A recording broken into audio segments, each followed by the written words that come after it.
See up there as well.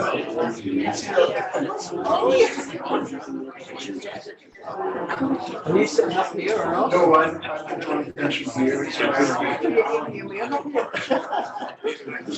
thought I was going to have you so more support beside me. Right. When you start. Okay, ladies and gentlemen, welcome here today to our November meeting of the Garden Environment Group. Not a bad turnout considering the miserable weather we have outside. You know, you just want to sit at home beside a nice fire, but we've turned out. And just a quick run through of the kind of order of the agenda today. I'd just like to mention, thank Brendan for running this and welcome those who are coming in Zoom. I think there's a couple of people on Zoom who are not able to physically be here, but at least they can partake of our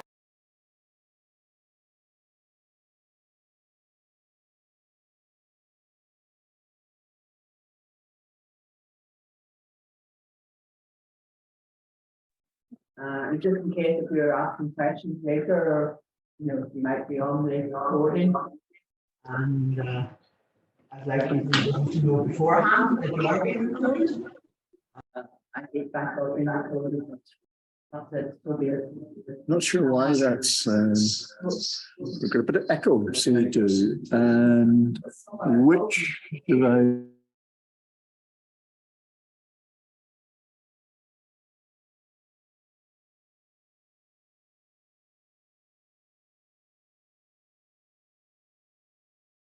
Then we'll have a break for refreshments after that. And following the refreshment break, there will be a short film on Christmas house plants. If someone can tell me how to tell a Christmas cacti from an Easter cacti from anything else, I'd be very welcome. I have 3 or 4 different ones, and they're all flowering at different periods, and none of them are ever at Easter or Christmas, so I don't know. I'm either doing something completely right or completely wrong. And then there'll be time for kind of a question and answer session, a discussion about houseplants. And then at the end, I'll just tell you about the next meeting, which will be in January. So to kick us off today, I'd just like to welcome Derrick Turbitt here. He sent us a little bit of information about himself. So he basically is a keen gardener, enjoys propagating plants, seed cuttings and so on. He grows a range of salad veg and potatoes, bedding, flowers, shrubs, and is very keen on daffodils. And he's a member of the Northern Ireland Daffodil Group, the Daffodil Society, the USA Daffodil Society, and the New Zealand Daffodil Society. And he's actually had a wee go at breeding daffodils himself, and some have been introduced. So you maybe tell us a wee bit how you can go about that. And they're now growing all around the world, some of the ones that he has actually bred himself. He also grows sweet peas, which we are all going to be told about very shortly, which he considers as the queen of the annuals, and also he grows dahlias. He also said that he used to grow new introduction plants for Thompson and Morgan, which is one of the main seed companies. And he says Brexit put paid to that, but maybe with the UP get their way, they might have Brexit done away with, and he'll be able to do that again. And he does a monthly readers gardens for the Garden News. So without further ado, I'll just ask Derrick to come up and give us his talk. Thank you. Thank you. Technical talk. Good morning. Here. Down here so I can see them. I can't. Ladies and gentlemen, nice to see you. But I normally wear hearing aids, but they're in Specsavers today being repaired. So if you can't hear me, tell me to shout. If you think I'm shouting far too loud, tell me to be a wee bit quieter. Great. This man here is a magician. I was wondering, let's see. If I just do that. You do that, yeah. I have a wonderful. Sweet pea, queen of the annuals. Quite a bit hardier than you think. There are actually a hardy annual. Yes, that was. Oh, you moved on. That doesn't matter. But the pink one. Can you go back one? Oh, sorry. Yeah. That pink one is a sweet pea called Gwendolyn, and it is one of the nicest ones. I get my sweet pea seed from a guy called Roger Parsons, who lives down towards the south of England. I then found out at one stage that he was interested in daffodils, so now I don't pay for my sweet pea seed. I send him some daffodil bulbs, and he sends me sweet pea seed. Gwendolyn is one of the best of the show sweet peas, but they're all very good. The modern sweet peas are known as the Spencer varieties, and if you go back to the old-fashioned sweet peas, which some people would tell you have a stronger smell, but there's much smaller flowers. And then, about 100 years ago, a gardener called Thomas Eckford found among his old type sweet peas one that had bigger and frillier flowers, and that was in the garden of one of Lady Diana's ancestors, some of the Spencers. So the modern sweet peas bred from them are the Spencer varieties. If I just do this, you can move on. It doesn't want to grow for me either. But that's at Balmoral Castle in Scotland. I think it was about 2007, 2008 when I was setting these up. If you hover on the photograph, you see you get the date, the day, the time, the hour, the second it was taken. That was 2008. My wife was quite interested in the castle. The queens are usually from about the end of June, July on in. But if you go in May or the early part of June, you're allowed into a wee part of the castle. And I was more interested in the gardens. The thing that I noticed in the gardens, this was about, I think it was about the first week, the end of the first week in May we were over. And what I noticed, now because Balmoral, you're going into the Scottish Highlands, there's a lot of cold frames, because obviously to bring things on there, they had to put them in cold frames to protect them. But one thing I did notice, there wasn't one row of sweet pea. There was about 6 or 7 rows of sweet pea. And I reckon that the sweet pea is one of Her late Majesty's favourite flowers, because I would imagine that from when she come in there in late June, early July, till probably the end of September, it was more in the gardener's life, worse probably to not have at least 2 or 3 bunches of sweet peas in Balmoral Castle. That's, by the way, did I do that? You did that. Magic. Sweet pea, they're grown from seeds. They're fairly easy to grow. If you get mixed varieties, just be careful, because some of the seeds, where did I lost it there. I'm losing it on the screen. Some of the varieties, you notice they're somewhere darker coloured and somewhere lighter coloured. The lighter coloured ones have a softer coating on them and they'll take up water easily. Sometimes you get a person that'll grow, I get a pack of mixed sweet peas, and they grow them, and then they say, they were nearly all blue or they were nearly all red. What has happened is those particular ones maybe have a softer shell in the coat. They take up water quicker, they germinate quicker. So if you've sowed 20 seeds and you get 5 or 6 come up, you think that's great. You grow them on and you find they're all the one variety, because the other ones have been slower to take up water and germinate. And when you think you've got 5 or 6, you're doing well, and you go on with it. Now, a lot of the books will say, don't soak your sweet pea seeds. I soak them, but only for one night. And then You see these ones here to the left, they've swollen up. The ones at the top have swollen up, but there's a couple there, smaller ones, that haven't taken up water. So what I do is I leave them overnight. The ones that swell up, I take them and sow them. The ones that haven't swelled up, I give them another night. If they haven't swelled up with that, I get my old rusty pen knife and I hack a wee bit. I just run it along like sandpaper or something like that on the side away from the business end where the shoot comes out, and give it another night and it'll swell up, and that way you can get them all to germinate. Derrick, point to that. We got it. I'm there. I'm dabbing on it too much. I sow my sweet pea seeds. I usually sow them at the end of January in a pot, maybe a 4-inch pot. Stick it in a hot press. I'm very careful not to spill soil over because there's somebody else in my house who would get quite upset about that. But just set them in a hot press. Put a wee bit of paper over them. They're in the dark. Now you have to be careful if you've got plants growing in the dark, because once they germinate and start to come through, you got to get them out into the light. And sweet peas are hardy. I stick them in the hot press. Once, from about a week later, I look at them every day, and once I see one coming up, I get them out and get them out into the light. They grow on then fairly quickly.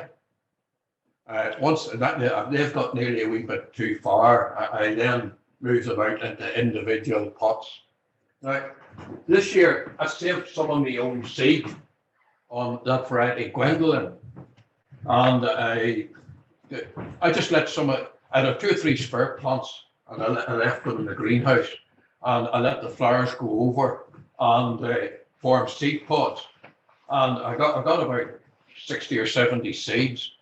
And on the 10th of October, because I had a label in with a date on it, I sowed some of them just in the cold greenhouse.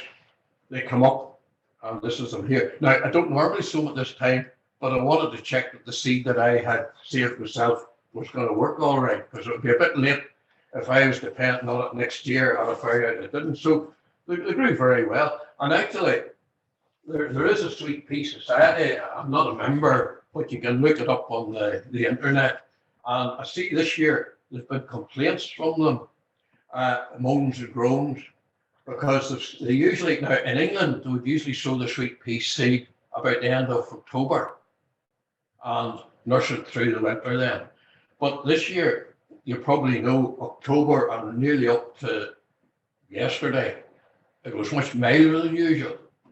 So what was happening is they were sowing the sweet pea seed, it was coming up, and it was growing on far too quick for them. I don't sow it. October's all right for the south of England or somewhere like that, because they can get them out, planted out at maybe end of March or even earlier. We usually can't get them planted out till first or second week in April, and they tend to get just far too scraggly. That's way by where they should have been potted out, but it doesn't do them any harm. You just move them out and put them in. I put them in individual pots and grow them on. They're grown on in individual pots. What I usually do then when they're about that stage, take the, do you see them there on the left? And then there's the same ones on the right. I've removed the growing tip, and then you see these wee side shoots lower down. So you're getting 3 or 4 coming where there'd only been one long straggly thing that wouldn't have been so good. There you are. Now that's it. A week or so later, because I've taken the top out, then the side shoots come instead of having, particularly with sweet peas, if you're growing them against a fence or netting or something like that, you're better to have 2 or 3 shoots coming up rather than one, and it does keep it a wee bit lower as well. And good root system. Now they do talk about using long toms and things like that where the roots can go down. I just put them in ordinary pots. I don't think it makes much difference. I would, before I plant them out, I would maybe tease some of those roots out a bit. But in the early stages, before you plant them out, you really keep them cool and growing quite hard. You want to have a root system on them there. If you grow them a bit too warm, you get a lot of top growth and really not enough good solid roots on them. And if the plant at that stage has good strong roots, it'll grow on into a good strong plant. If it's been grown too warm, it'll be lighter green colour, it'll be straggly, it won't concentrate as much in growing roots. That's about planting out time, or maybe nearly past it. Depends on the weather, you see.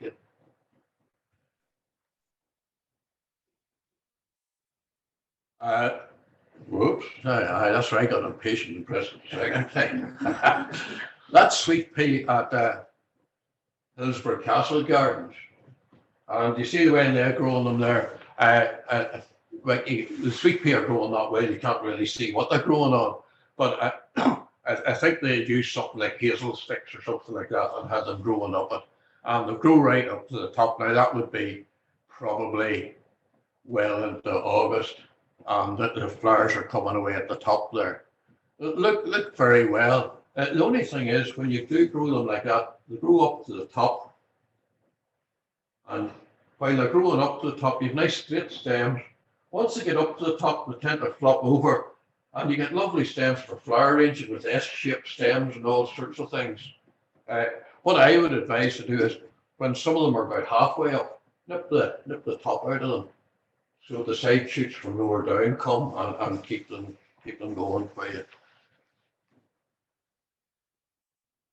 And then you see, in the winter time, you know when it's cold outside, you want to keep warm, and you want to save on your electric and your oil bills.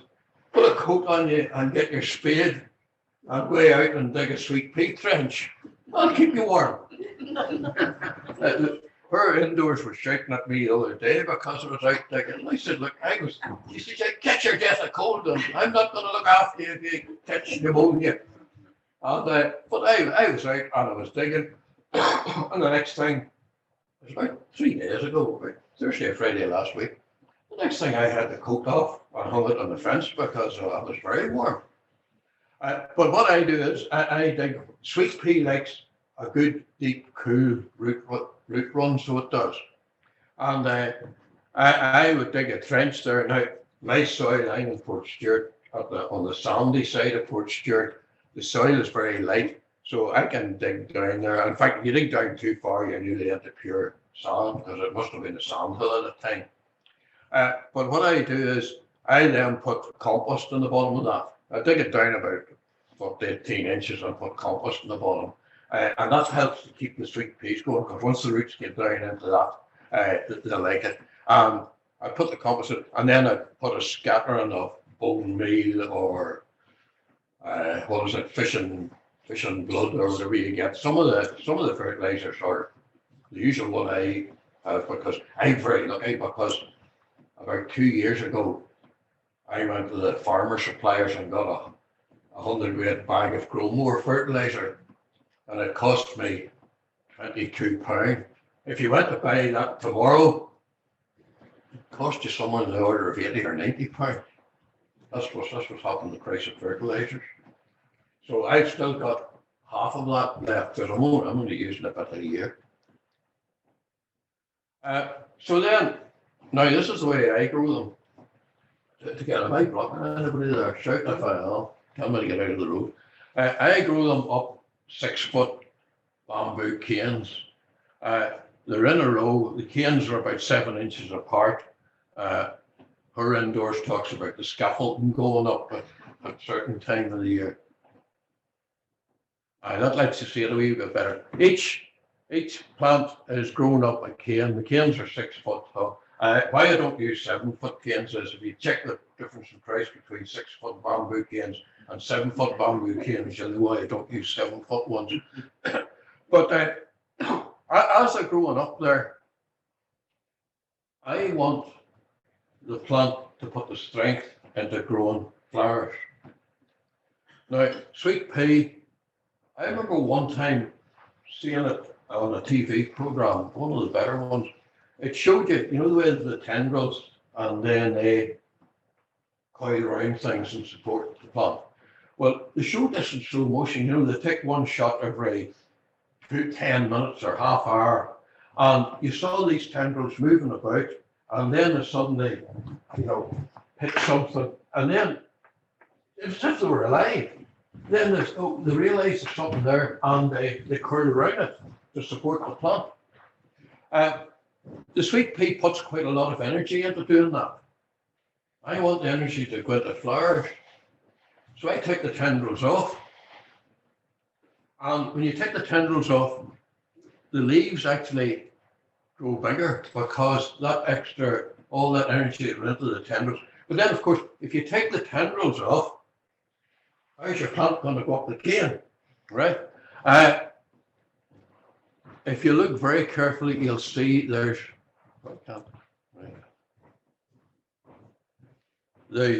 thanks. There's split rings. You can see. Can you see that one there? Yeah. So we split ring, and you just hoop that round the stem and round the cane, and that does instead of the tendrils. And when you do that, they grow faster, and the leaves get bigger. And the leaves do the photosynthesis, pour the energy into the plant, and as it grows on, I take the tendrils off. There's my photograph of the scissors doing the job. I don't actually use scissors. You just dip them between your finger and thumb. They're very soft. But that means you get bigger leaves. There's a split ring holding the plant there. That's the stem of a flower going up to the left. And I take out side shoots because I want it all concentrated into going straight up. If I leave side shoots, then they're a bit growing all over the place on me. And as it's growing up, then you get the flower. You see the wee flower buds coming. I would take off the first flower buds to let the plant get good and strong. If I see the first flower buds coming with only 2 wee flower buds on the stem or 3, I take them out until I see them coming with 4 buds on the stem. That's the ones I want to see. So they'll grow on up like that. The flowers come on them, and they get up to the top. And they're nice straight stems, usually about 15 to 18 inches long, with 4 nicely placed flowers at the top of them. From about towards the end of June until about the end of September, there's always at least one vase of sweet peas in our house. And you get up in the morning and walk down into the living room, and the scent of the sweet pea hits you, and you say, "Oh, it's not such a bad day after all." And then again, they get to the top, and then we're in bother. Or you think we are, but we're not.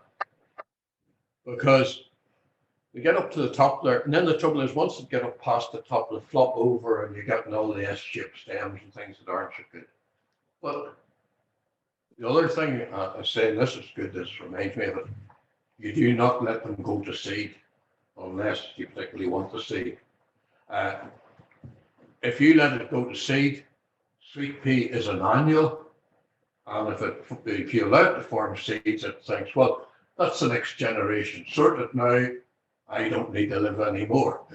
So it would stop growing and die on you, although you would have some seeds.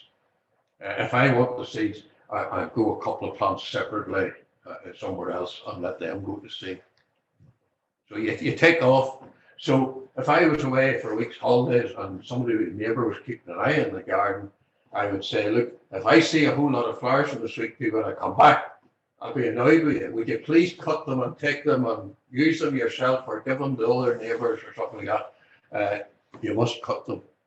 But once we get to the top, you see, you'd think, oh, Derrick's sweet peas finished. But they're not. They're not. How were they held onto the cane? They were held on with split rings. So when they get up to the top, start at the end of the row, take the first 6, take the rings off them, and set the first 6 down in the ground.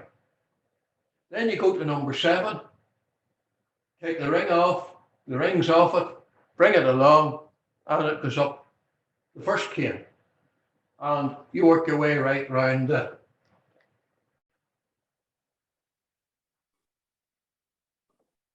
Right, I'm working my way on down now, you see. So there's some of them, if you can see, going up the first canes. And there shows you them coming along. Now, you would sort of think you're moving them and you're twisting them and you're doing that, you'll break the half of them. Now, if it was a dry spell, I would give them a good watering the day before. And then the stems are nice and full of water and they're flexible, and you can do it. I very rarely lose even one of them. And suddenly my sweet peas that were flowering away 6 foot high are suddenly only about 18 inches high. And there was an old lady who used to live next door to us. She's dead and gone now. This was years ago. And she was quite interested in the garden. I know she wasn't fit to do anything. She used to come around and chat to me and look at them. I'd say, Lily, I'd say, you know, the worms are powerful strong in my garden. Do you see what they've done to the sweet peas? They've pulled them right down, and they're, well, Lily wasn't as kelpish as all that. She says, I can see. So basically, what you really do is you're lowering them. And what I also do there is any flowers on them I take off, because that rests them a wee bit. And in about a week's time, then they're going back up and the flowers are coming. And there's how completed. I remember explaining this to possibly a double I for some group of ladies. And I thought I'd done a perfect good job of explaining it. And then one wee lady says to me, she says, you remember them first 6 that you put down? What happened then? But of course, when you get round to the far side, that's why I took this photograph then. Do you see the way they come round and fill in the last 6? Marvellous, this gardening lark, isn't it? And then they start to grow on up there. And I don't leave, if I see a couple of small flower stems at that stage, I take them off, because with me twisting them, they end up with twisted stems. But within about a week, because at that time, and you're the height of the summer, and they're growing. I know from putting the rings on, they're growing about 6 or 7 inches every couple of days. I'm not putting the rings on them once a week. I'm putting them on them maybe every second, every third day when they're going like that, because it's concentrated and they're all going in the one direction. And some of the sweet pea growers would say once they've been layered, is the term used for it. Once they've been layered like that, the flowers are actually bigger and better. Who was your sweet pea man? He always said too that sweet peas were better when they're grown near the seaside, because there's more lake there. So that gives us an advantage, doesn't it? So then they go back up. And do you know what happens when they go to the top again? Do the same thing. They can come down again, yes, quite often. So quite often, you've towards the end of the season, you've a plant growing here, and the root is maybe about 10 or 11 feet before they're down there. So the sweet peas there, but then you get long stems. I mean, they're sitting in, you know, one of those 2-litre lemonade bottles with the top cut off it. I used to, now there was a guy, Sydney Harrod, from County Londonderry, more up Londonderry direction. And he bred sweet peas. Now he's an old man now. Last I heard of him, he's still alive. I used to get my seeds directly from him, and he used to send them to Scotland. They won all sorts of silver medals from the Scottish Sweet Pea Society and so forth. The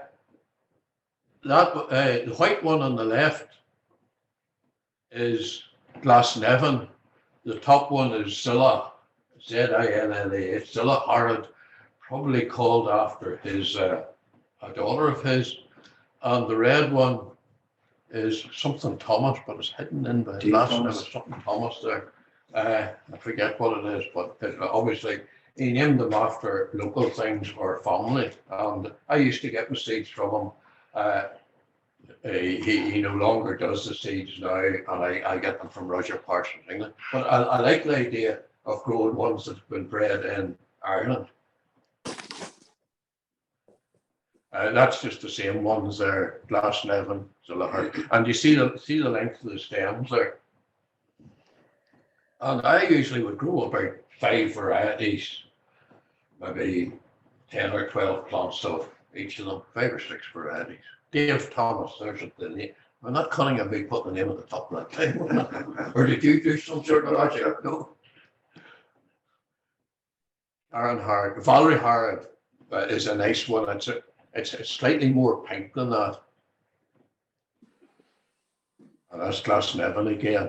And again, that's what I'm looking for. There are 4 blooms, nicely spaced. Now, if you see if you got a day like we've had today, the next day you'd find your sweet peas. There'd be a gap between the top 2 and the bottom 2 because the rain makes the extra water makes the plant go quicker. And you get a gap on it, which if you're showing them is not a good idea. But you can't do a lot about it. That's Glasnevin again. When you notice the difference between those 2?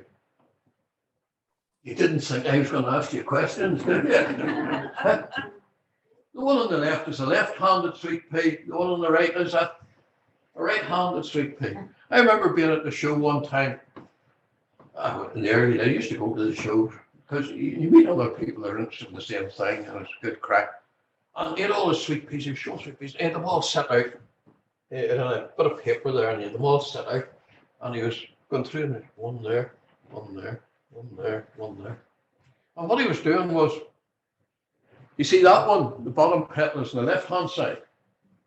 That one, the bottom petal is on the right. And he was sorting them out into the 2 different ones. Because then when he was putting them in the vase, say it was a vase of 9 or something like that, he'd start in the middle, and then he would put the left-hand ones to the left-hand side, and the right-hand, oh, sorry, that's the right-hand ones to the right-hand side, and the left-hand ones to the left-hand side, and just give a marginally better look to the thing.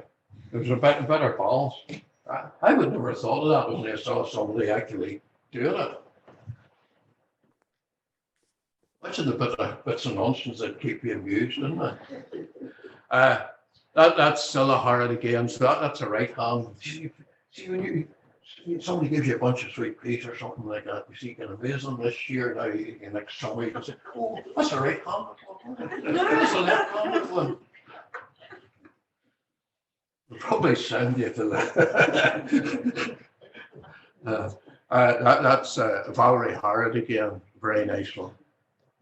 And you tend to get an equal amount of each, believe it or not.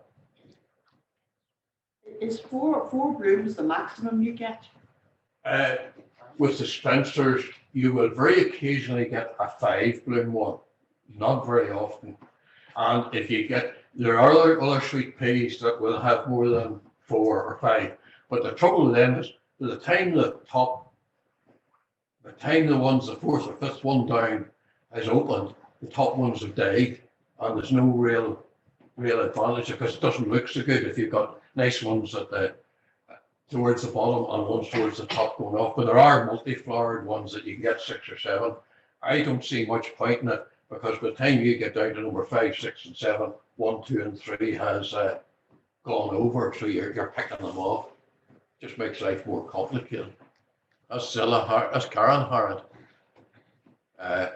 Which is slightly more blue than Zillahan. And Dave Thomas again. Red ones, I've stopped going to really bright red ones because I find if it rains on them, they tend to spot.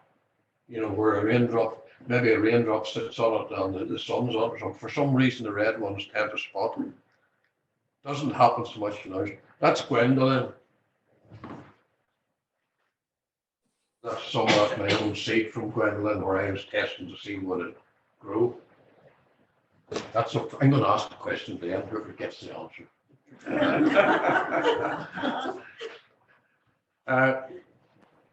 Now, I wouldn't recommend you try this. If you're wanting for cut flowers, don't let them go to seed.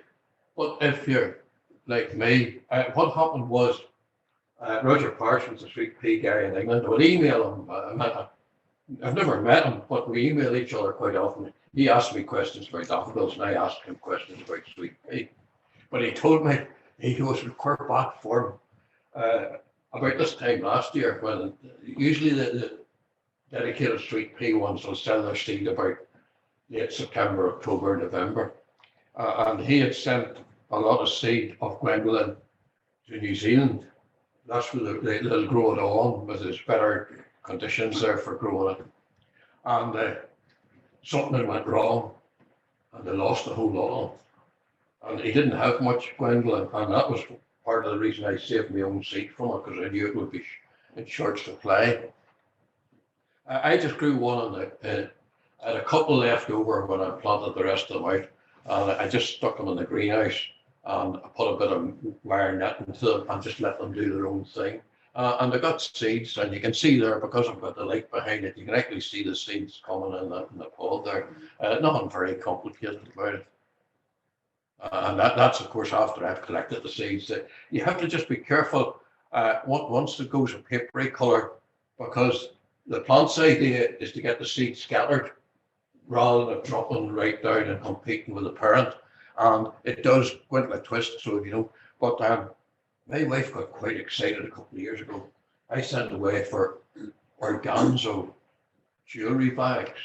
They're wee, and I didn't think to bring one with me, but they're wee bags, and have a wee draw thing at the top. And if you're worried about seeds, what you do is you just put that over the seed pod and pull the thing tight, and the seeds are kept for you. And then if I'm going to a flower show or going somewhere with the sweet peas, they're quite reasonably easy to transport. You're probably thinking, why do I never see sweet pea flowers in the supermarkets? Really keep very long. So they're not viable from the cut flower point of view. You bring them into the house, you keep them in the cool room in the last 5 or 6 days. If you have them in a warm room or something like that, they'll only last about 3 days. That's all right if you're growing them, because there's more coming out and you can keep them coming. But and then I'd bring them to some of the flower shows, and you see, I probably haven't got the lefties to the left or the rights to the right. I only discovered that a couple of years ago. That's a Kilray flower show as far as I can remember. But again, when they're growing this way, the flowers on mine and the stems will go much longer, and the flowers will be much larger. So they're only 5 or 6. And then, yes, I had a request then from a young lady. She was looking at some sweet peas. And I said, well, my sweet peas are very good looking, and they're all dressed up, so I think you should do the same. So she had them at her wedding. So that's my story about sweet peas. If you want to ask me any questions about them, if I know the answer, I'll tell you. If I don't know it, I'll make up an answer for you. When you put the seeds into the hot press, do not dry out very quickly. Sorry. Especially Yeah, check it out. when you put the seeds into the hot press, bring them on, do not dry out very quickly. Sweet pea seeds, when they first come through, go canning in the water. If you water them too much, they'll have a habit of rotting off on you. And don't try to mollycoddle them too much.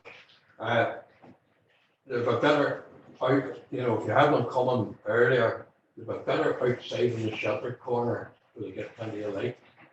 Because you want them to grow slow and grow steady and grow plenty of roots, not be sort of long, strangly things that aren't much good. They're far better that way.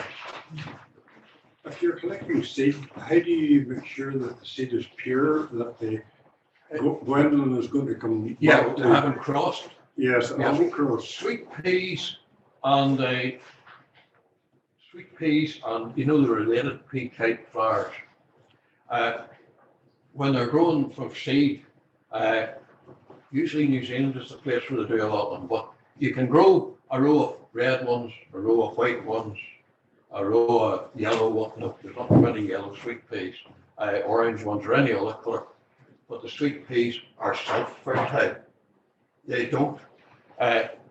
The reproductive parts are in the centre of the bloom, but they spill the pollen onto the stigma inside the one. So you can grow a row of red sweet peas and grow a row of white ones together and take the seed of the red ones, they'll all be red, take the seed of the white ones, well, white. Now that doesn't work for most other flowers, but it works. And it also works for your culinary, your peas that you eat. Again, if you Kelvin and Wonder and some other type of peas and save the seed from each row, it'll be the same as the parent.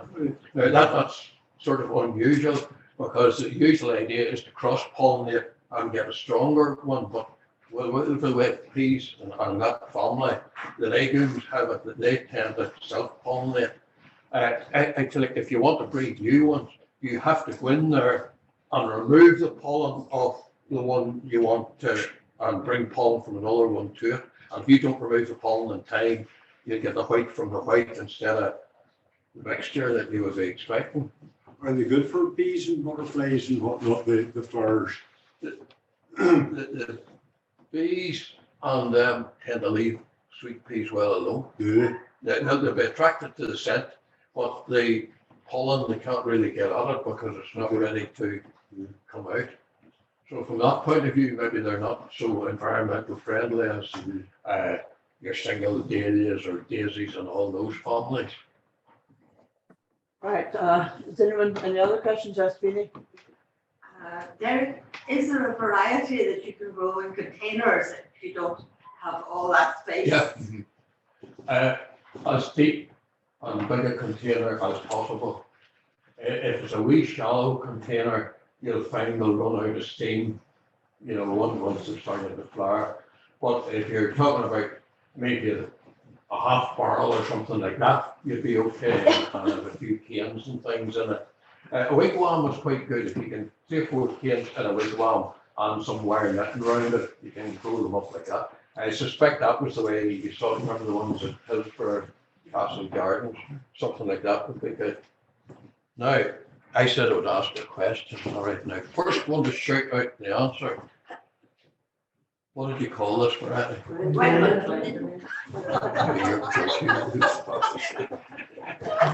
Somewhere It over was that, somebody over so there. somewhere over on that side, This is lady. where I heard the, Yeah.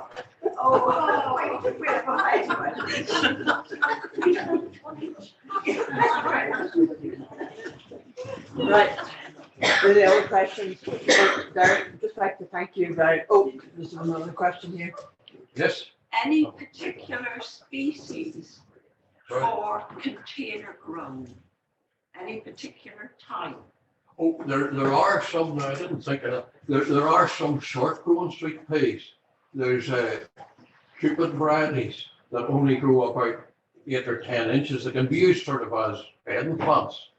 And there's other ones called, I don't know if they're still on the go, called Jet Set, which only grew to about 3 foot high. But the flowers must be very. The stems would be shorter on them. Yeah. That's the trouble with the shorter varieties. The Cupid ones you'd use more as bedding, and they're mostly a pinkish colour. The Jet Set ones are better, but again, the stems would only be about 7 or 8 inches long, yeah. And the Cupids are only about that length. But with perfume. Not as good as the tall ones. No, and there's some of them. I grow a spring sweet pea, and it's a perennial, and it has no scent at all.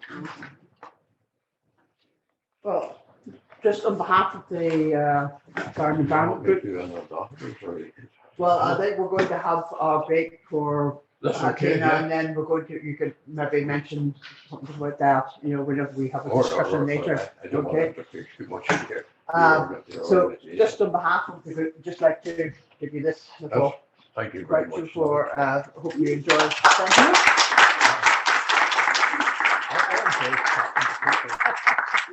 you. We would never know. No, but just my shame was tiring. Yeah, but that's, we all realised that. And, but thank you very much. That was very interesting. And maybe my sweet pea will be less leggy this year. I'm very good at growing long spindly things with very few pips and flowers at the top. So, right, we're going to have our break for refreshments now. Could anyone, male or female, who would be interested in helping out and doing teas, or just be a case of bringing, a bottle of milk or, plastic carton of milk and some biscuits to our meeting. If they would kindly get in touch with Verna, who's sitting over here in the red, that Verna could then make out a rota so we know who is going to be bringing the milk and biscuits each month. And there's absolutely no reason why some of the men can't volunteer as well, because they can all walk into a shop and buy milk and biscuits, and that's all that's going to be needed.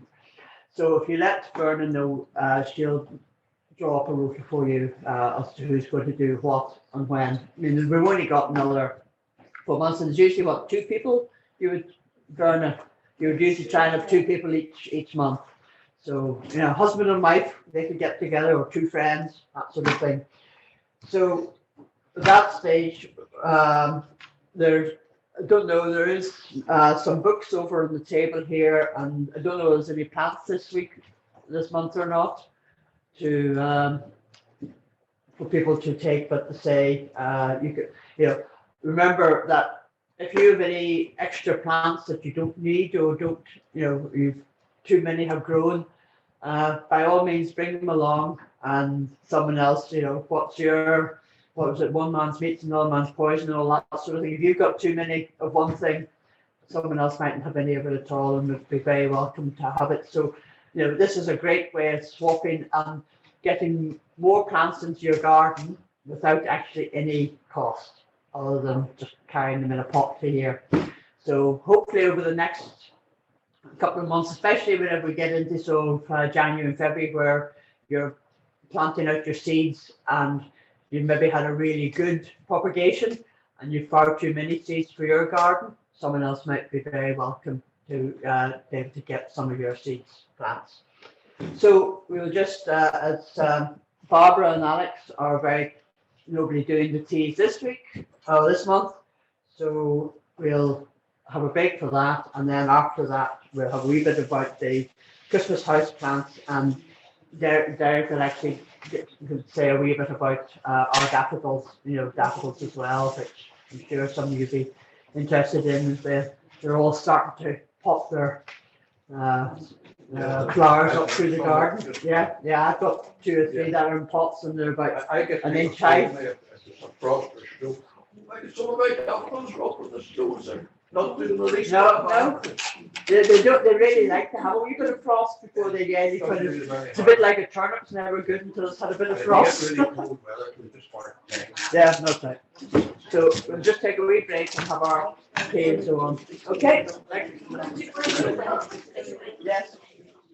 Right. The second half of our meeting today, Derrick is going to say a few words about daffodils, and then Jeannie is going to do a little bit about your cacti, and I think there's a short video on that.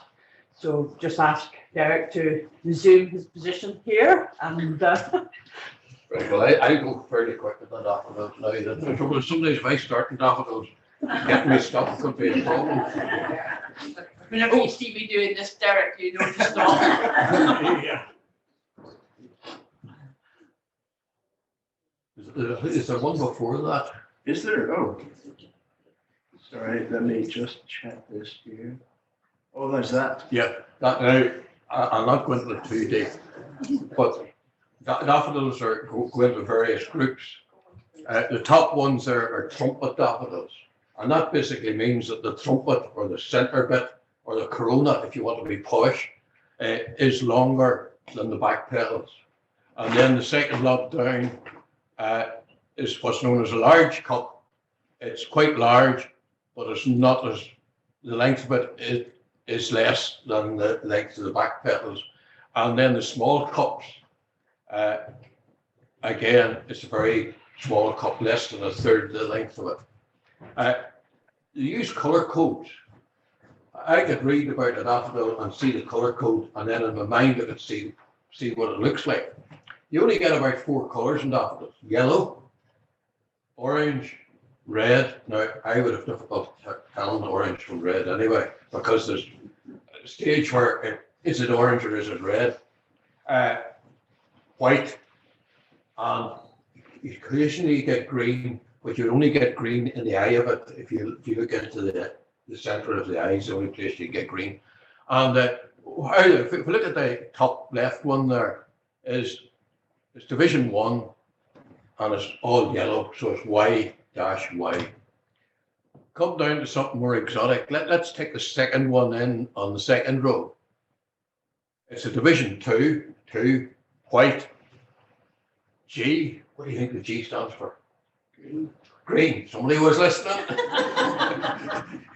Who's the speaker's not supposed to ask questions? P. What do you think P stands for? Looking at that second. Pink. Yeah. So by using that colour code, you can have an idea of what they look like. But I'm not going to go into the difference. Fine shade is a trumpet. There's not too many trumpets that are yellow and a good deep orange.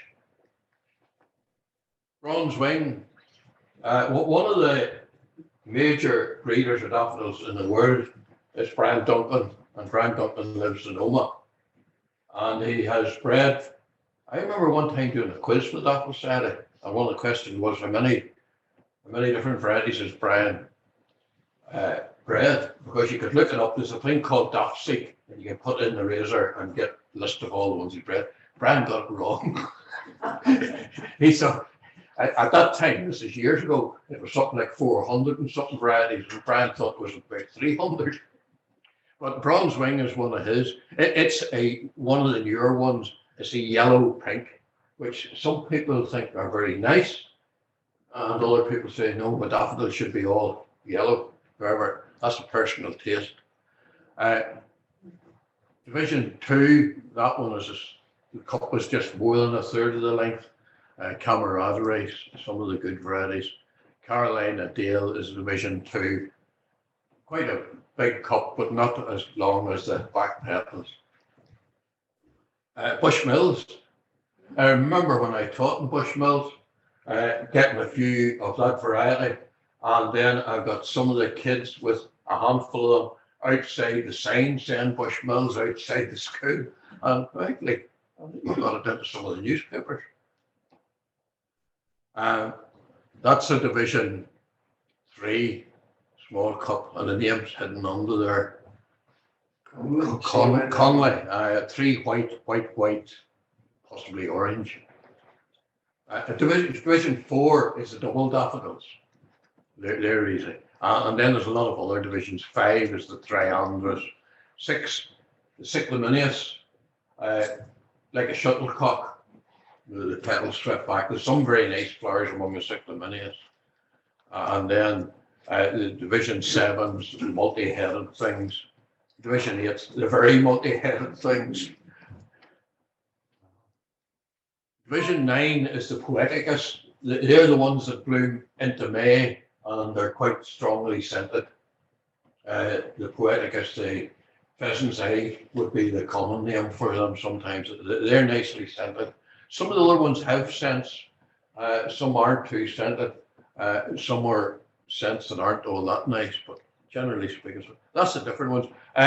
Going into the bulbocodiums, the hoop petticoat daffodils, I grow some of them, and then, well, is that a daffodil? It is. They tend to come from Spain, and they need a good dry bake into the sun in the summer to flower well. And then a group of daffodils made fairly famous by Brian Duncan himself, the split corona. What would have been the trumpet is split into 6 different parts and flattened back against the back petals. The back petals are known as the perianth, and the trumpeter cup was known as the corona, just in case I use those words. They used to have a bad press because as the flower would be opening, the flat corona petals would tend to catch with the outer ones, and you'd end up with a whole raggedy mess. Some of the people that didn't like them much called them "who stood on me," because if you think of the trumpet there, and then somebody actually stood at the daffodil, they pushed it back. But Brian has improved them a lot, and there's actually some lovely flowers now among the Division 11s and split cup. Miscellaneous ones. There is a green daffodil, and it's been used in breeding. The only thing is, it is actually not hardy. It grows in Spain, you see, where it's hot summer and no frost in the winter, so you can forget about growing them unless you're really keen. Species N. poeticus hellenicus is a lovely wee thing and is highly scented. And N. cyclaminius, that's the one that gives rise to all the ones with the stripped back petals. Small flower, only grows 5 or 6 inches high, and it's as hard as nails. That's a pot of mine growing outside in the snow. Not that we get that much snow in Portstewart. The triandrus, the pointy down ones with the petals, but you'll not see so many of them. That's see me in names. That's the green daffodil. And it has been, yeah, can you read it there? Viridian Florence? Yes, Viridian green, Viridian flora, yeah. Comes from Spain. I got a couple of bulbs of it from a friend one time, and they grew a couple of years from it, but because they weren't getting the heat in the summer, the Americans said they got the dwindles. In other words, in a couple of first year, and one the second year, and one the third year. But some of my favourite ones, that's Causeway Sunshine, nice big yellow one.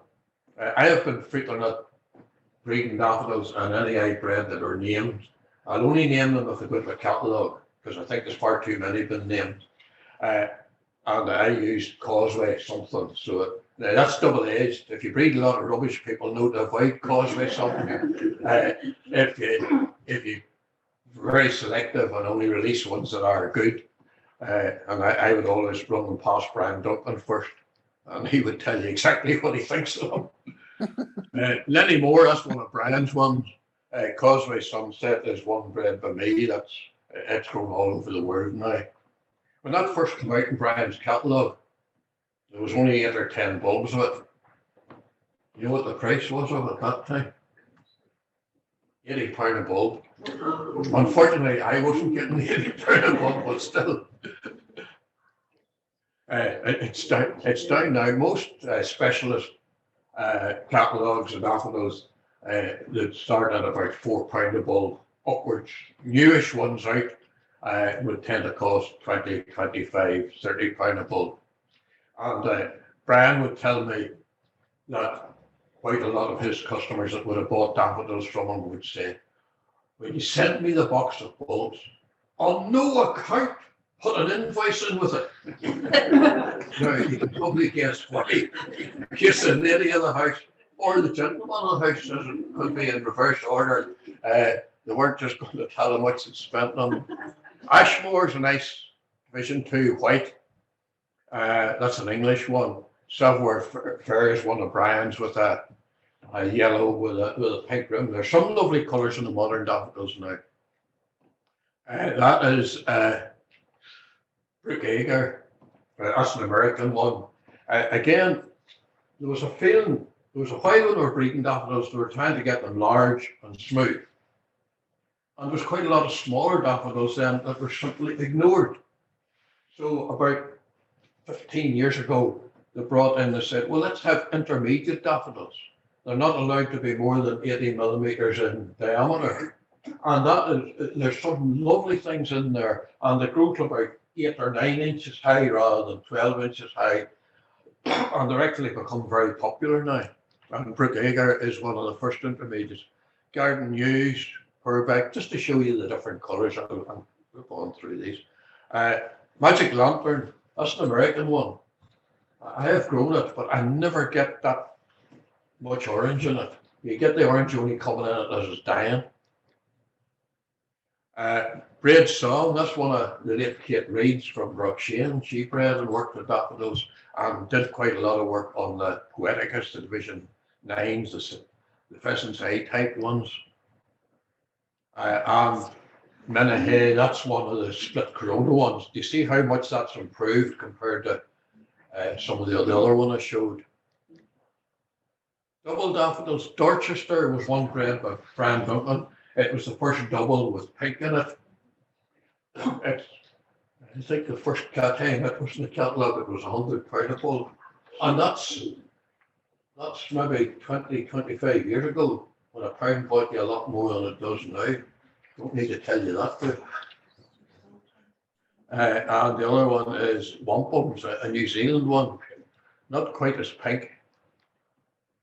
And that's one I bred. Or it's just when it's just a number, it means it hasn't been named, and that is Brassicella, bred by Brian Duncan, because somebody told him it looked a bit like a cabbage, so he called it Narcissus Brassicella. It's the wee stories about them that are interesting. Matador, that's one of the multi-headed ones. Port Stewart, I eventually there was the late Sir, he lived way down in County Down. He was a High Court judge before he retired, and then he went to something much more interesting in breeding daffodils, and I can't think of his name. Sir Frank Harrison just come to me there. He's dead and gone now, but I noticed in his catalogue, it wasn't in his catalogue, but I knew from the Daffodil Register he had bred one called Port Stewart. And I wrote to him or met him at some of the meetings and asked him, have you any bulbs of that? He says, Derek, it grows very well in America, and I sold practically all the bulbs to a guy in America, but I think I have 3 or 4 left, and I'll give you one. That was nice of him. And I still have it, but it doesn't do well with me. I've still only got about 2 or 3 bulbs after about 20 years. Maybe it just doesn't like my sandy soil. But it is quite a nice thing. Nice wee Division 3 white. And then this is what the daffodil boys do. They bring them all to shows and try to get theirs looking prettier and smoother and bigger than the rest of them. I'd say that's some of Brian's in the middle there. The ribbon on it probably is his best bloom or best Division 3 or something like that. There's a Northern Ireland daffodil group. There's a meeting on Sunday. We meet and talk daffodils and swap bulbs and do all sorts of things. Usually go to the end. There's daffodil shows usually around about late March, April. And that's a very serious business. That's judging in a daffodil show. That is a very serious business there. All the experts. That's a display by one of the ones that sell daffodils in England. That was at one of the RHS shows I was over at. I think it's Taylor's bulbs or some of those. You know the ones you'd see in the garden centres. They would tend to put up a mast thing like that, because when the daffodils aren't as good as the show ones, but if you put enough in together, it's very eye catching.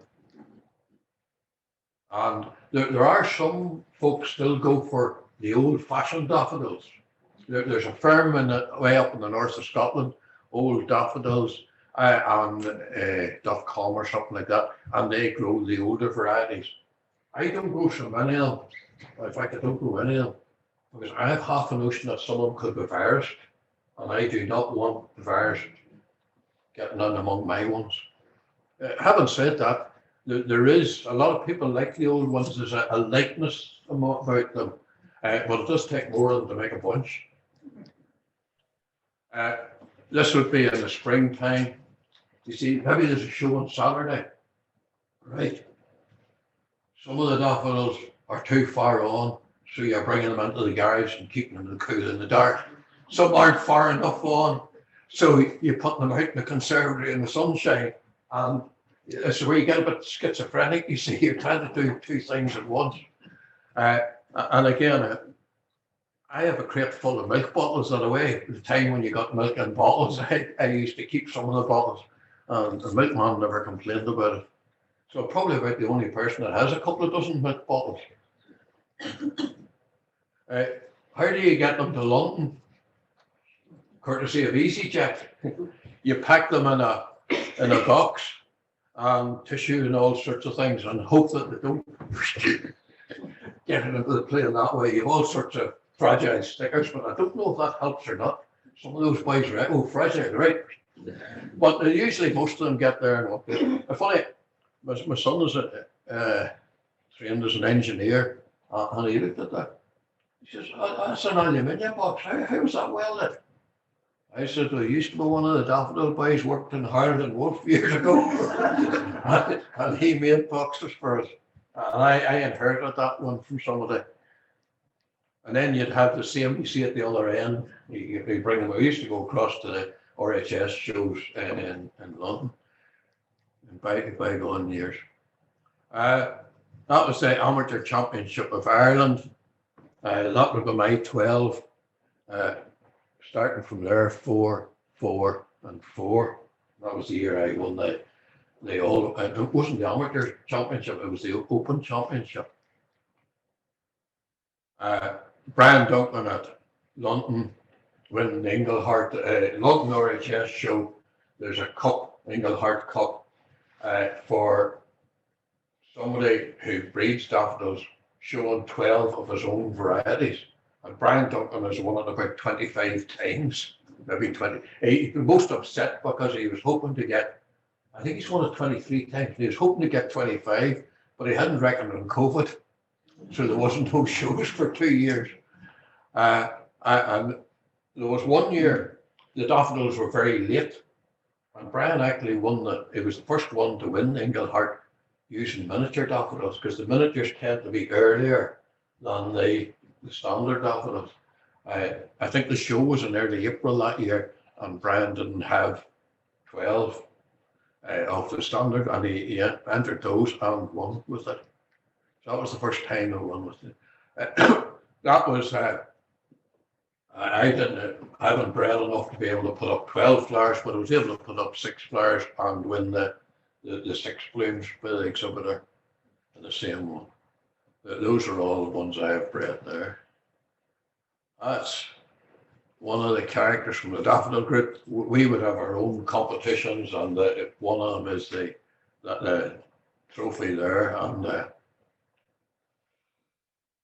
his name will come to me. And that's just in the autumn. Remember, Belfast used to have a flower show in the autumn. The Daffodil Society would make some money then, because we'd take a stand and sell daffodil bulbs. Growing them. Well, I grow them in beds. My soil is sandy, but I would sort of double dig it and put compost, my own compost and stuff in the bottom of it, try and give them a head start. See, this time of the year when it's cold, our indoors was shouting at me last week because I was out digging. Because I find it's a great way to keep warm, just an hour's digging. You go out about have an early dinner, go out about 1:30 for an hour, because once 3 o'clock or something comes, the sun goes down. It gets cold, but I mean, I've seen me there last week. I actually had taken a coat off. And again, if the frost gets on a bit of the soil, it doesn't happen so much in Port Stewart, but it does help get rid of unwanted beasties. So, but generally speaking, I would have about 4 or 5 rigs across the garden. I can use the word rig here. If you're talking in England, they don't know what you're talking about. And I would go where the daffodils are going to go. I grow the early potatoes, and then when you take the potatoes out, about early potatoes, about July into August, the ground is, the way the ground's all nice and molded after the potatoes come out, and then I would set up, and I use usually plant 2 rows. Each rig's about just short of maybe about 35 feet long. I usually get 40 rows of daffodils on it, 6 across the bed, just in the line, because mine are all named varieties. And of course, I keep a book and a list of what's where, because if you're digging them at the end of the year, one bulb looks very much like another bulb, and then plant them there. Like that's scattered on it is some of the, the slow release fertilizer, the wee balls. Put it on it, and again there, each bulb gets planted in one of the holes, and I give it a wee, the sprayer there, there's a fungicide in it, just give it a wee spray with fungicide. Now I'm on light sandy soil. Some of the boys I know that go on heavier clay would put a wee bit of sand at the bottom of the hole so that the base of the bulb is sitting there where there's good drainage. If they're planted somewhere where there's water lying for any length of time, particularly through the winter, some of the bulbs can rot. It's not a major problem in Port Stewart. That's just the bulbs been put in there. And then you see people start to worry, oh, look, my daffodils are up on the snowing on them. Not doing the least bit of harm. And you'd nearly think the leaves are warm. Do you see the way that the snow melts around the... You notice that with other plants too. There's been a wee bit of a fall of snow.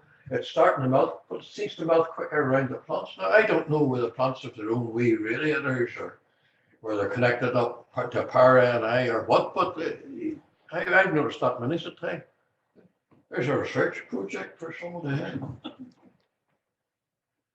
And then, now, when they get to about that stage where I can see where the rows are, I deliberately have the rows so that they're between the rows is about twice the width of my hoe. And I can hoe, but you don't dare hoe until they're all up and you know exactly where they are. And then I give them a feed of sulfate of potash. Potash is a fertilizer that will strengthen the stems and highlight the colours. The colours will be brighter when you have potash to them. And potash has got like an expensive this last while. So they're all coming there and they're coming on. They're still coming on. That would be probably towards the end of March now, the first colours beginning to come. And Derrick watches the weather forecast to see if there are any storms on the horizon. And they're beginning to come even more now. And you occasionally get bad weather. And you fret about it, but there's none. I take the dead heads off, because if they fall down among the foliage, they can start, botrytis and one thing and another. So they just have to come on. But then better days come, the rest of them go up, because there's some early ones mid-season and there's late ones. And you usually get a few picked out of them there to be able to show them. That's a display in London by, again, some of the Taylor's bulbs or some of them. And then you get to about the second week of May, the flowers are all over. I would deadhead because I don't want the decaying flower to fall down among the leaves and cause botrytis. I would take it. And I don't weed. There's a nasty weed. You've heard of the carrot fly, the cabbage fly. There's also a narcissus fly. And as the usual thing is, it's females that hold the problem, because she's attracted to the scent of the daffodil stems, particularly as they're dying down, and she will lay her egg at the bottom of a leaf.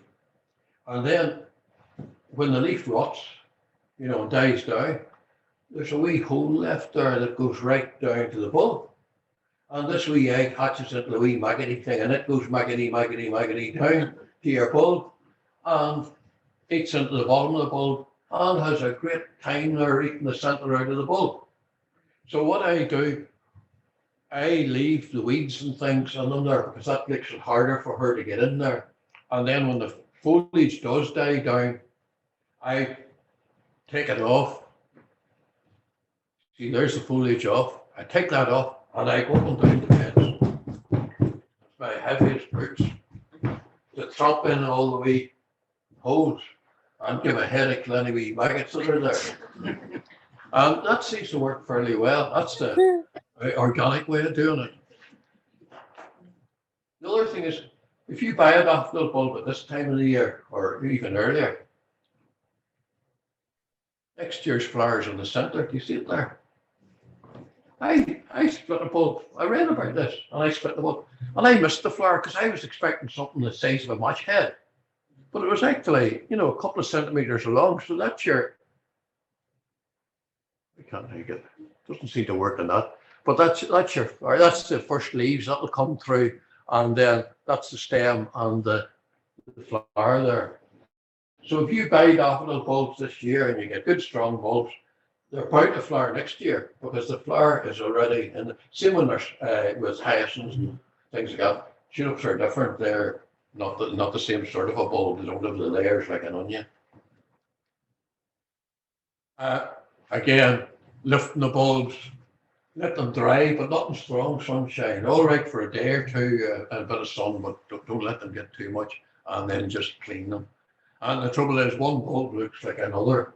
But at about, what's that? Usually I start digging about middle to the end of June, usually finished by first week of July. They're lifted and cleaned and kept separate because when they're at the bulb stage, they all look exactly the same.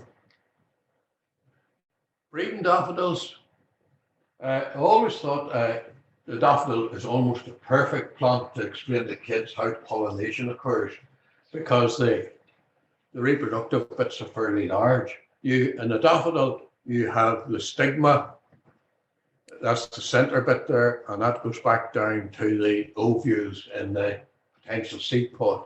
Round it, but I've cut some of them off there, like you see it, there's 6 anthers, and the anthers have the pollen. And of course, for fertilization, the pollen from the anthers has to go onto the stigma. And if the stigma is ready, is a sort of a moisture on it, and the pollen sticks to it. You can get self-pollination, but generally speaking, cross-pollination, different varieties is better because there's too much inbreeding. That was a pot of daffodils I had, and I pollinated half the flowers. Can you tell which one's been pollinated and which ones haven't been pollinated? You have to look carefully. You see the ones that seem to be dying? They're the ones that have been pollinated. The ones that haven't been pollinated, I suppose they're still hoping to attract a moth or a butterfly or something to pollinate them so they stay open longer. And of course, if you're showing them or something, I remember one time I had 3 lovely white trumpet daffodils sitting on the conservatory. And I noticed this bumblebee at them. And I thought, oh, isn't that nice? And then I looked closer and it wasn't nice. Instead of going in the trumpet, he took a shortcut. He drilled a hole at the side of the trumpet and went in there to get the pollen. So, well, I didn't, he got issued outside, shall we say. The trouble is, if you annoyed him too much, he would fight back. So, but those 3 white blooms never got the issue. If I cross-pollinate them, or if a bee or a moth pollinates them, the green bit behind the flower dies, the green bit behind them swells up. And when the bud's coming up, it's like that, and then when it flowers, it goes like right angles. Well, the seed pod behind starts like that, but it actually comes back to the vertical. And it'll swell. Now, you can have anything up to 50 or 60 seeds, and you can have a false pregnancy where you look at it and you think that's great, and there's no seeds in it. But you get anywhere between 1 and maybe 50 seeds in it. And if they're flowering about mid to late April, the seed is usually ripe towards the end of June, and it'll open up and you'll get the black seeds in it, like that, treasure. And you can keep the seeds and sow them about September time. That was a lady, this is a good number of years ago. She was getting married, and she was in Wales. And she thought, for favours at her wedding, she would have seed of leeks, whales, and daffodils, which she contacted me, could I get her some daffodil seeds? Well, at that time, the university had daffodil gardens. Dave Willis was in charge, that's how long ago it was. He said, yes, Derek, there's seeds in them. You can take them, but do it quickly because I'm going to be deadheading them, moving all the foliage shortly. So I got quite a lot of daffodil seeds, sent them to her. And I expressed, said to her, I'm very fond of wedding cake. Never heard another word from her. Sow the seed about September. It comes up then. I put them in a polystyrene box. That's about that depth of soil and compost in it. And the first year, you get just like blades of grass. Now, he says, you're sowing daffodil seed. Patience is a big virtue. First year, blades of grass. That's still the first year. No, that's probably the second year because there's someone coming as 2 blades of grass. And you know how long it is to get your first flower?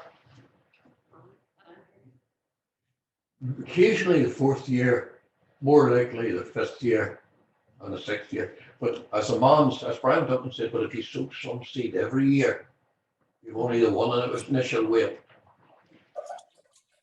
So you see, there's 3rd year, you see they're getting on. The 3rd year, then I plant them out in the garden, and the 4th or 5th year, you get some flowers. That's the bulbs after the 3rd year. Now, again, if you plant a daffodil bulb, right, and it's a yellow trumpet, and a couple of years later, have I gone on too long? No, a couple of years later, you lift it and you have 3 bulbs. They will all be exactly the same as the parent because that's the bulb is split.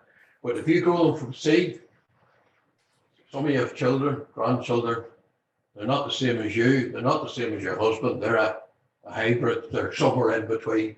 And it's the same with the daffodils. Those are all ones grown from seed. A good lot of them I won't be keeping. I maybe select 1 or 2 that I think are as good or better than what's in the market at the minute. There's some I have grown from seed. That's a very good one there, that white one. That one there, during lockdown, there was no daffodil shows. Well, there was virtual daffodil shows. You sent a photograph of it in, and that meant I could enter shows in America. And the American Daffodil Society then, when they brought out, they bring out 4 journals a year, and they used the photograph of that on the front page of it, which pleased me no end. There's bragging points there, you see. But those are all, I put DT in front of the name. Those are all ones I have bred. And they're, orange trumpets are as rare as hen's teeth. But I had a lucky cross and got some, and then I'm using them to get more orange trumpets. That one is now called Causeway Torch. I forget the number because it's a 2 white, yellow, pink. Brian said, oh, you should name that one. And it was, remember the time, it was about 2012, the Olympics were, and the Causeway Torch, or the Olympic torch was going around the causeway, so I called it Causeway Torch. That's a double, but I've discarded that one. The center's not good enough. That's one I'm still growing on. It's a 2 yellow, orange. That I've high hopes for that one. That's a very good one. Very late flowering one. Oh, and the Daffodil Society used my Causeway Sunset on the front of their journal 2007. It's getting a bit dated now. Bulbicodiums, hoop daffodils. They're interesting to grow, but to me they all look much the same. And you get white ones. But miniature daffodils are the big thing coming in now. People's gardens are smaller.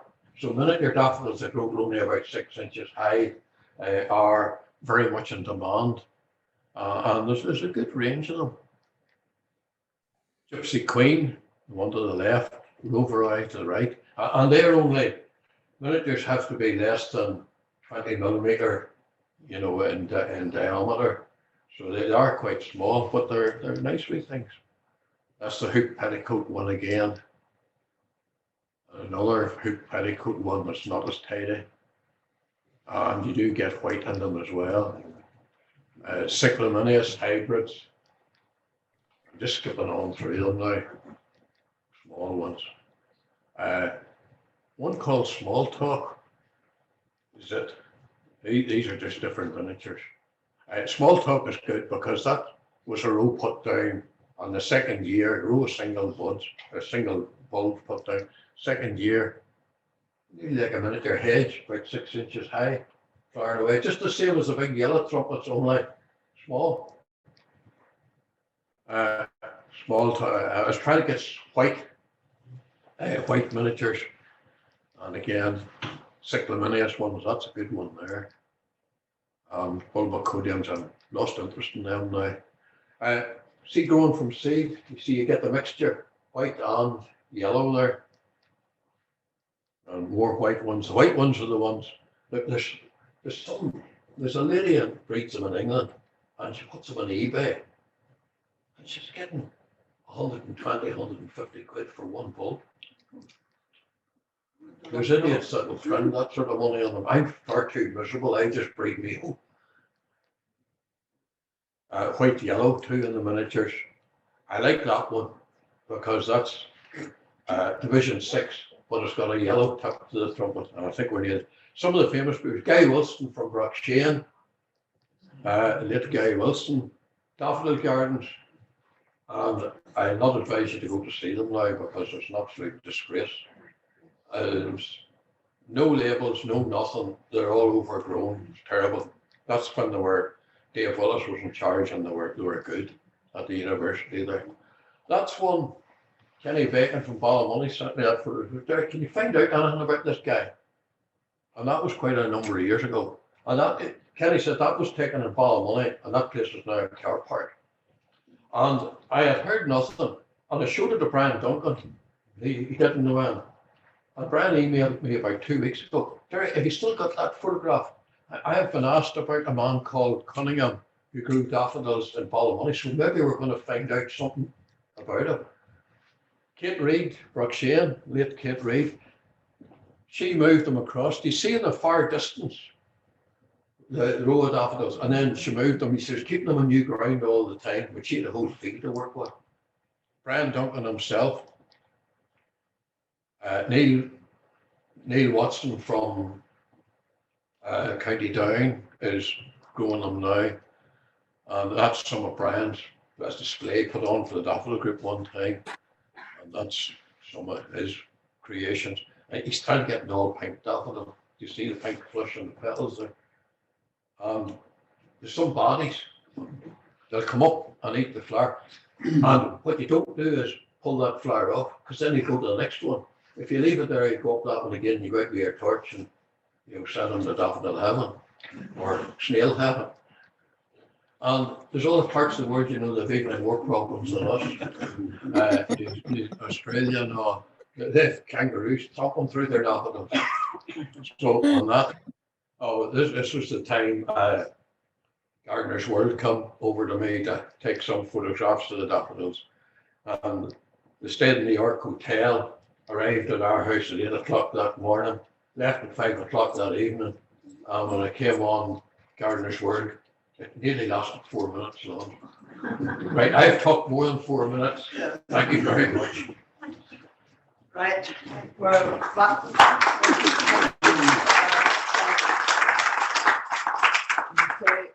we're kind of running out of time. Meeting was going to give us a wee quick video of cactus, but we'll hold that back for another month because.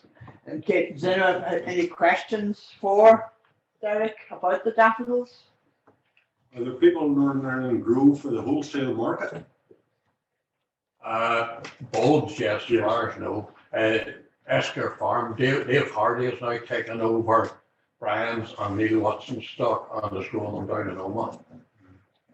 So Esker, if you want to go on the internet, if you just go daffodil suppliers or something like that, you get Esker Farm and you can see it. I meant to bring his catalogue, but forgot about it.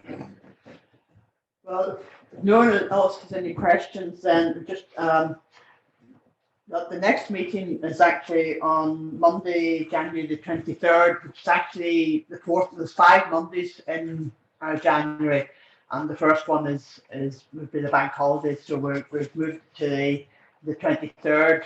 I think you put the 21st, but Monday's the 23rd. And remember what I said about letting Vinny know, not Vinny, Verna know if you're prepared to help out with teas and coffees. She's there to take your name and contact numbers, and she'll organise a rota for who's to bring what each month.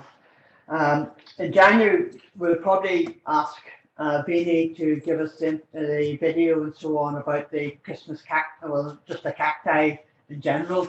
No, it's not. Is it not? No, it's House plants, or Christmas house plants. Sorry, I was thinking of Christmas cacti. Yeah, Christmas house plants. So Pat will be a little bit after Christmas, but it'll still be. Year, has he? Yeah, it'll be New Year. It'll be interesting. We'll do this for next Christmas. The house plants might all be dead. Mine usually are. The poinsettias have just lost all their leaves and everything. But anyway, just take this opportunity to wish you all a very Merry Christmas, because we won't see you all before that, and Happy New Year, and we'll see you all back here in the new year on the 23rd of January. Thank you, Kate. I brought some daffodil bulbs with me. In each of these bags, there's at least 5 flowering size bulbs plus a few smaller ones. I'm selling them at £3 a go. The cheapest of any of these in daffodil catalogues would be £4 a bulb. If anybody's interested, no obligation to buy at all, because I got a church thing fair next week on a daffodil meeting, so I know I can get rid of them. I'll take them. Definitely. And some miniature ones there as well.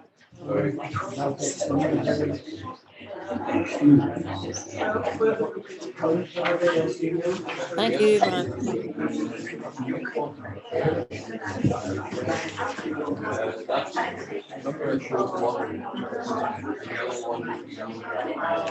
Yeah. Oh, yeah, I like this.